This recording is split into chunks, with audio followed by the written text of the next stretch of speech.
Today I'm going to show you one of my favorite healing rice regimens from start to finish. We're going to start with some moringa powder. You can use any green powder if you'd like, if you even want to use any at all, which you certainly don't have to. And you have here some great value antioxidant fruit blend. It's just strawberries, it is blueberries, and let's see what else, some dark sweet cherries and pomegranate. What's the advantage of doing this with frozen fruit? Frozen fruit is so good because you don't have to worry about it going bad if you keep it frozen. And you can get them in bulk for not that much money. Especially in the case of strawberries, it's really, really easy. I'm a cherry person. You can get these pitted. That means the pit has been removed. They're not going to tear up your blender. And then we're just going to blend it all here with grapes. For those of you who are big on doing a lot of kettle cooking, or you're not, and you have kettles left over, all you have to do is get all of your grapes, which at the end of the day is the most nutritious thing on the planet, if you had to pick. You can get red or black are the best, but green are good too. Put them in a kettle, rinse them several times, and then keep them in your fridge so that they stay fresh. That's what I do with this kettle that I used to always cook rice and beans in. I have several, and I use this one for fruit, and that way I always have a way to have my fruit handy, whether I want to eat them straight or whether I want to put them in the blender like we're about to do. And then we have, of course, watermelon. Since it's just me nowadays, you can get these at HEB or already cut, so you don't have to stress much. And I grab a couple of cubes, throw them in there to help them stay watery. And then, of course, blueberries. I get the largest ones I can find, and I put them in a retired popcorn popper thingamajig. And when we do that, we're ready to go with the first part of our meal. Now the second part is going to be plain white rice, unsalted. You can see I have a few pumpkin seeds thrown in there. What's that for? Pumpkin seeds are a great way to get all sorts of nutrients, including proteins, omega-3s, heart-healthy stuff. And then you've got your mushrooms, a handful of white mushrooms. That's it. Nothing else has been added. Nothing else will be added except this stuff right here. It is apricot-based duck sauce, and it is really good. It does not have anything in it that you need to be afraid of, even if you are fully plant-based. That's the ingredients right there. And it's a great way to give a little bit more experience to your plain rice without you having to add a bunch of sodium to it. And now we're going to put it all together.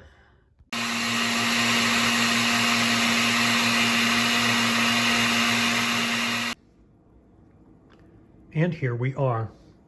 We have about 3 tablespoons of the apricot-based duck sauce, which, by the way, you can get on Amazon and have it to your house very quickly. I think duck sauce, of all of the store-bought or purchasable sauces, is the best addition to plain rice. You can see the chia seeds, and you don't need many. You do not need many. Not chia seeds, I said pumpkin seeds. You do not need many. You just kind of mix it up in here. Here's the consistency with the ice and the water that I added to make it blend a little bit easier.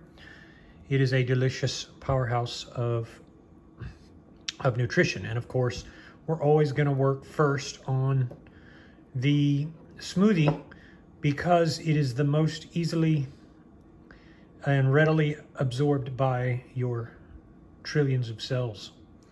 And that, of course, is the bulk of the meal. This is where you optimize right here. Your cells receive instant nourishment within minutes of consumption. And then when we're done, we move along to our starch to give you more of that full feeling and to have even more goodness.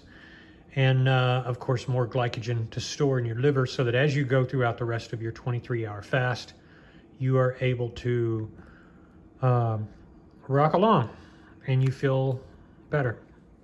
Now, why bother with this to begin with, you might say? Why worry about any sort of healing rice regimen, or why go about doing all of these things? Well, there are a few reasons for that. Number one is I want to go about, and this is a personal one, and I want to dispel all of the fear of sugar that people have, that crazy movements have put in our minds.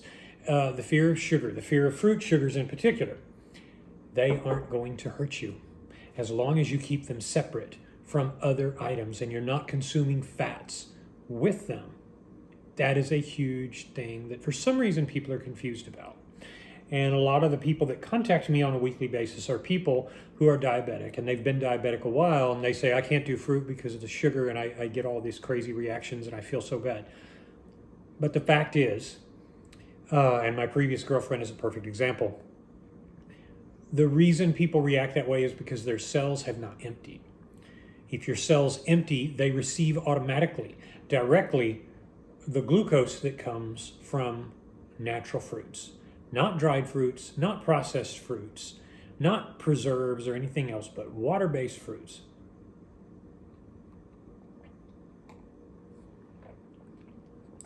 This is a great thing. I added a little bit of ice and water to make it go down a little bit better. See the mustache I got? I'm back in 4th grade. But the second reason is, for why this is such a big deal, is that it moves through your digestive system much faster, which I think is self-explanatory. When you do face the tendency to get hungry later in the day, your body can more easily and more quickly jump back into a fasted state. Third reason is your cholesterol and all of your blood markers will be better and will be lower. I am living proof of this. In time, your body will adjust to what you're eating. You are eating something here that burns cleaner and will ultimately make you healthier. Number 4, then this goes back to one of the oldest cures that has been discovered in the last century. In 1921, Johanna Brandt put out a book that you can get today called The Grape Cure. It is online. You can also get it on Audible if you're an Audible person. You like audiobooks. It is a simple, I think about 2 hours worth of listening material, and it is very good.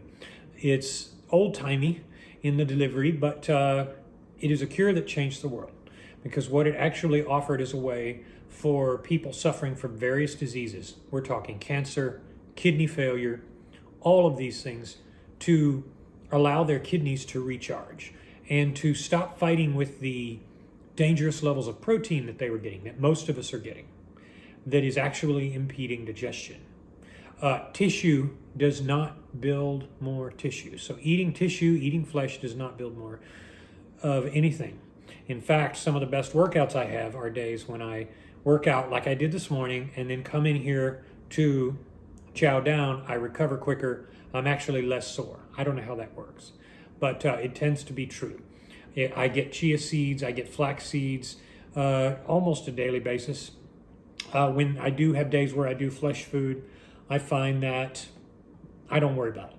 Other days, like today, I will do something like moringa and flaxseed. And when I do that, I find that over time I'm less hungry, which is one of the benefits that a lot of people who've done flaxseed a while realize is a very good thing, because it does allow the short chain fatty acids and medium chain fatty acids in your gut to be able to satiate you in a better way. It's not immediate, but over the weeks that you do it and you become accustomed to it, you find that you do a whole lot better. So that's the long and the short of it. I should mention before I leave here that one of the biggest things, Dr. Kempner's rice diet, is what this is based upon. And if you haven't investigated that, you need to. Dr. Kempner is one of the great physicians of the last century. He lived, I think, 1903 to 1997 or 8. I think 97. He was an older guy, and he lived by his words. And you can look up Dr. McDougall, his prodigy, who has championed his work. He's one of my favorite authors, McDougall, Kempner, because this is a great staple. Am I saying you should eat like this all the time? No. Am I saying that OMAD, a normal OMAD done with whatever you like, is insufficient? No. I'm saying this is a way to change up your routine. It is minimalist. It is easy to cook and easy to clean after. It involves no saturated fats. It involves no salts or sodiums. If you do have things like high blood pressure, especially if you're one of those as you're getting older and your systolic number starts creeping higher, you need to look at this, because it is a form of reset that is more than just doing juices. Like a lot of people are big on juice cleanses and all that, which I think does more harm than good in the long run, because you do have less libido, you have less advantage. This doesn't suffer from that. But it allows your body on a bi-daily or weekly basis, if you incorporate it, to get stronger and to heal faster. For that reason, I call it a healing rice regimen, and I still, after all these years, make it a part of my life. I recommend you do the same regardless. Happy fasting.